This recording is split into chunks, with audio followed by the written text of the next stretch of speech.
our solidarity, demonstrate it by identifying and targeting those that we know are responsible for terrible violence and abuses that the activists have faced. The least we should do is to make sure that those who have murdered Nigerians and deprived them of their human rights aren't able to benefit from trade or travel to the UK. In my view, that should include the leaders of the government and the military who are now, even now, refusing to allow transparent and fair investigations to happen and for justice to be implemented. What I want to hear from the Minister today is that a list of Majinsky, I never say that word properly, sanctions is being created and action against those on that list taken in weeks and not years. Our role in this must be, I think, to work with all that we can to identify those responsible and ensure justice is done. And I would be so very grateful if on this occasion the government acts decisively. Thank you, Mr Gray, and it's a pleasure to serve under your chairmanship and to follow the honourable member for West Ham who spoke so passionately for justice for Nigerians. I would also like to thank the member for Chipping Barnett for securing this very important debate. Now, this, of course, was a popular debate, and it's unfortunate that my honourable friend, the member for Vauxhall, was not called to speak in this debate, and she sends her solidarity with the Endsars movement. Now, I must begin by addressing the horrific violence we've seen inflicted upon young Nigerian civilians who were peacefully expressing their fundamental human rights against police brutality. As seen on media platforms, armed military officers discharge live ammunition at these peaceful protesters, injuring and killing them. It is, however, unfortunate that as of today, both federal and state government in Nigeria have issued conflicting statements on the event that occurred at the Leki tolgate. This has left us with a series of yet still unanswered questions.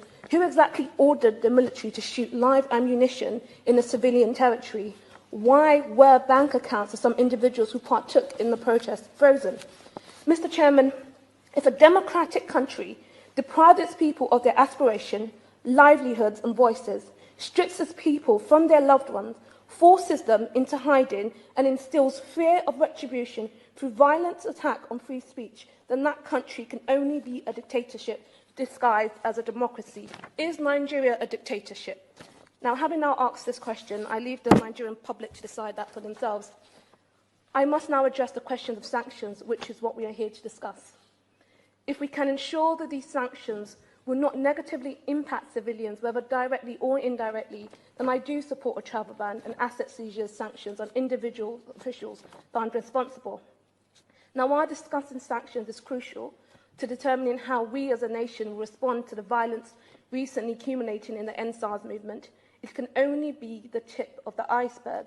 We must use our platforms to hold the Nigerian government accountable through more than just sanctions. We must do the right thing by the people in Nigeria protesting for their own human rights and ask the questions they've given us the platform to ask, which is, what role did the Nigerian government as a whole play in these attacks? Will there be an independent investigation into the over 100 cases of torture, rape, extrajudicial execution throughout the Endsars protests? The reason the world knows about the violent attacks on Nigerian protesters is because civilians on the Leki tollgate massacre bravely risked their own lives to post these videos on social media. Only a few Nigerian news outlets even reported these stories, and they were all subsequently fined before the Nigerian government denied the attack's existence and began silencing reporters. Agencies and individuals have since blamed one another. No one seems to be taking the responsibility. Nigerian civilians risk everything to give themselves a voice, and that they use to expose the atrocities inflicted upon them. And today, 4,000 miles away, the Nigerian government is strangling that voice with a proposed social media censorship bill. We must demand transparency of what is happening to civilians and amplify that news using our platform. we must continue to seek clarity on what happened on October the 20th, when power was cut from the Leki tolgate and SARS police forces began spraying protesters gathering there with bullets. Now, I'm sure that many of us have seen the footage of peaceful protesters linked armed in arms, singing the Nigerian anthem as they were indiscriminately gunned down. Now is the time to hold officials to account for their crimes against humanity that they have embarked on. So I call for an impartial human investigation into these human rights violence and to begin a process to secure justice for victims and their family. As we try to make sense of the incidents, we must ask uncomfortable questions of ourselves.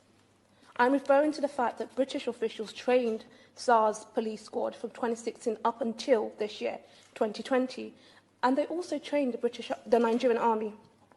Now, I have to ask, what did this training actually entail? Could it have prevented escalation of this kind? Now, standing here as a proud British Nigerian, I implore the Minister and colleagues across the House to pursue answers to these questions and do what it can to facilitate Nigerians' fight for freedom. Thank you.